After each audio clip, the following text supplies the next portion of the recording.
राजकीय विरोधक रोहित पवार आणि महायुतीतले घटक पक्ष असलेले अजितदादा त्या दोघांचा एक डान्स करतानाचा एक व्हिडिओ व्हायरल होतोय. तुम्ही या अगोदरही आरोप केले होते की अजितदादांनी अप्रत्यक्षपणे जामखेडमध्ये निवडणुकीला मदत केलेली होती. त्यांनी कुठेतरी महायुतीच्या उमेदवारांना न मदत करता विरोधकांना महाविकास आघाडीच्या उमेदवारांना मदत केली. काय मला वाटतं की त्यांच्या एक कौटुंबिक लग्नामध्ये त्यांनी एकत्रितरित्या नृत्य केलेलं आहे आणि ते नृत्य निश्चित स्वरूपामध्ये त्यांच्या कुटुंबामधील लग्नामध्ये केलेलं आहे. परंतु राजकीय क्षेत्रामध्ये देखील ते विभक्त नृत्य करत नाही आहे, ते एकत्रितच नृत्य करतात. हे अनेक वेळा सिद्ध झालेलं आहे. त्याच्यामुळं लग्नामध्ये एकत्रित नृत्य केलं ही काही मोठी गोष्ट नाही. त्यामुळं ते एकत्रितच राजकीय देखील नृत्य म्हणजे परफॉर्म करतात आणि आता मला वाटतं लग्नामध्ये देखील एकत्रित परफॉर्म केला साहेब, हा तुम्हाला धोका नाही आहे का? ज्या पद्धतीने तुम्ही निवडणूक प्रामाणिकपणे लढवली भाजपकडनं, तरी भाजप महायुतीचे महत्वाचे नेते तुमच्या पाठीशी धर्म. मला वाटतं त्या एकत्रित नृत्याचा मी 2024ला शिकार झालेलो आहे. आता त्या प्राप्त परिस्थितीवर मार्ग कसा काढायचा याच्या प्रयत्नात आहे मी. सर, मला वाटतं माझ्या वाक्यामध्ये आपल्याला उत्तर मिळालेलं आहे आणि मला वाटतं ते नृत्य एकत्रित करतात, राजकारण देखील एकत्रित करतात आणि त्या एकत्रित परफॉर्मचा मी 2024ला शिकार झालेलो आहे. अनेक वेळा त्यांनीच या संदर्भामध्ये स्पष्टोक्ती दिलेली आहे. मी याच्यातून या एकत्रित नृत्याला भविष्य काळामध्ये शिकार होणार नाही याची मी आता काळजी घेतो आहे. बघूया पुढे काय होतंय ते. पण हे एकत्रित नृत्य ओळखायला तुमचे पक्ष श्रेष्ठी कमी पडलेत का? मला वाटतं प्रश्न हा माझ्याशीच मर्यादित असलेला ठीक राहील, कारण महायुतीचं सरकार आहे आणि सरकारच्या संदर्भात बोलणं योग्य होणार नाही. सर, दीपाली पाटील नृत्यांगना प्रकरणामध्ये संदीप गायकवाड ज्या माजी नगरसेवकाचं नाव येतं, तो भाजपचा पदाधिकारी अशा पद्धतीचा आरोप रोहित पवारांनी ट्विटद्वारे केलेला होता. या संदर्भामध्ये आमदार रोहित पवार यांनी जे वक्तव्य केलं, एक कल्याण येथे मूळ रहिवासी असलेली व्यक्ती काही कारणास्तव ती जामखेडला रहिवासी झाली आणि साई लॉजमध्ये तिचा जो संशयात्मक झाला आणि तो कोणाच्या कशाच्या कारणामुळे झाला त्या संदर्भामध्ये पोलीस सखोल चौकशी करतायत. संशयित आरोपीला अटक केलेली आहे. तथापि राहिला प्रश्न, रोहित पवारांनी जो प्रश्न उपस्थित केला तर ते 2016 साली संदीप गायकवाड जो संशयित आरोपी अटक केलेला आहे तो घड्याळ या चिन्हावरती तो आणि त्याची बायको घड्याळ चिन्हावरती निवडून आलेले होते. 2019 साली ते रोहित पवारांचं काम करत होते. 2024 साली ते राष्ट्रवादी काँग्रेस अजित पवार गटातून घड्याळ पक्षातून तुतारी पक्षामध्ये त्यांनी प्रवेश केला आदरणीय शरद पवार साहेबांच्या उपस्थितीमध्ये आणि आज तागायत त्याला पक्षातून काढण्यात आलेलं नाही. संदीप गायकवाड हे राष्ट्रवादी काँग्रेस शप गटाचाच आहे. कधीही केव्हाही भारतीय जनता पार्टीमध्ये प्रवेश केलेला नाही.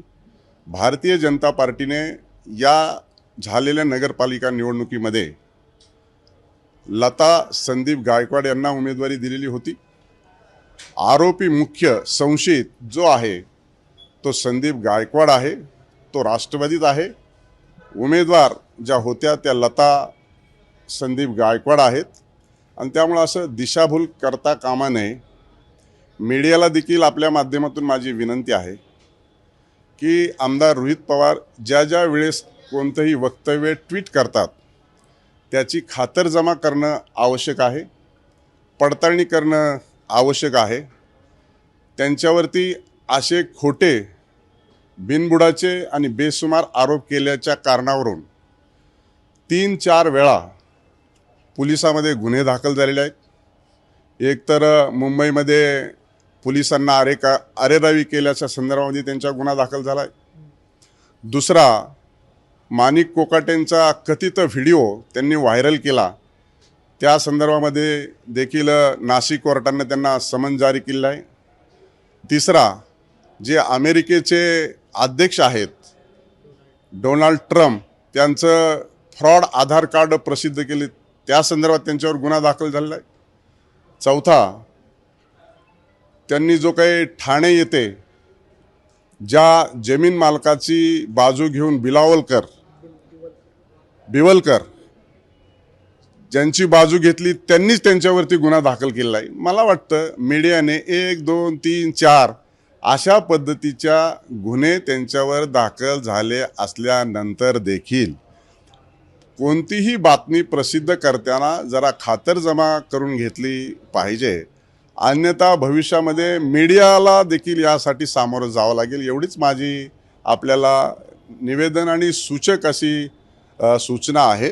याची अंमलबजावणी काय करायची काय नाही करायची त्यापेक्षा असे बिनबुडाचे आरोप करत असताना आणि प्रत्येक गोष्टीमध्ये राजकारण आणायचं. शेवटी एका व्यक्तीचा गेलेला आहे आणि तो गेलेला व्यक्ती आहे, त्याची सखोल चौकशी झाली पाहिजे आणि जो कोण दोषी आहे त्याच्यावरती कठोर कारवाई झाली पाहिजे आणि त्याला शिक्षाही झाली पाहिजे. हीच आमची देखील भूमिका आहे. शेवटी मनुष्य जीव आहे, त्याला कुठलाही पक्ष आणि राजकारणाची किनार लागायला आवश्यकता नाही.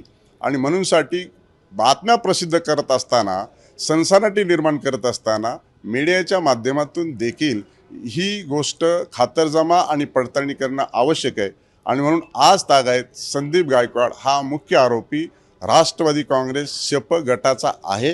ते आता आपल्याला पाहायला मिळते आणि म्हणूनसाठी आम्ही त्याला उमेदवारी दिली नव्हती, देण्याचा प्रश्नही नाही.